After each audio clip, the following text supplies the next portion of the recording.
প্রতিদিন পড়াশোনার টেবিলে বসতে ইচ্ছা করে না, মোটিভেশন যেন কোথা দিয়ে উধাও হয়ে যায়? তাহলে এই ভিডিওটি তোমার জন্য। আজ তোমাদের জানাবো এমন 5টি সহজ উপায় যেগুলো প্রতিদিন তোমাকে অনুপ্রাণিত রাখবে। টিপসগুলো জানার আগে চ্যানেলটিকে সাবস্ক্রাইব করে পাশে থেকো। 1 নাম্বার, ছোট ছোট লক্ষ্য নির্ধারণ করো। বড় সিলেবাস একবারে দেখে ভয় পাওয়ার দরকার নেই। প্রতিদিন ছোট ছোট টাস্ক বানাও, যেমন 2টা ম্যাথ সমস্যা বা একটি অধ্যায়ের সারাংশ। এতে আমাদের ব্রেন চাপ অনুভব করে না।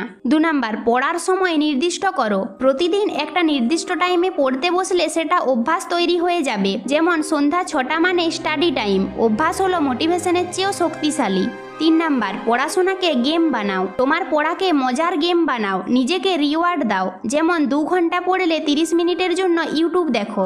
4 নাম্বার, মোটিভেশনাল ভিডিও দেখো। প্রতিদিন সকালে বা রাত্রে একটা ছোট্ট মোটিভেশনাল ভিডিও দেখো, সেটি অনেক সময় তোমার মুড বদলে দিতে পারে। 5 নাম্বার, তুমি কেন পড়ছো এটা মনে করো। তোমার লক্ষ্য কি? ডাক্তার, ইঞ্জিনিয়ার, চাকরি? নিজের ভবিষ্যতের কথা ভাবো, যেটা ভাবলে তুমি আবারও অনুপ্রাণিত হবে। মোটিভেশন সবসময় থাকবে না, কিন্তু অভ্যাস আর লক্ষ্য থাকলে পড়াশোনা চালিয়ে যাওয়া সম্ভব। আর যদি ভিডিওটা ভালো লেগে থাকে তাহলে একটা লাইক দিয়ে চ্যানেলটিকে সাবস্ক্রাইব করো এমন এডুকেশনাল ভিডিওর জন্য।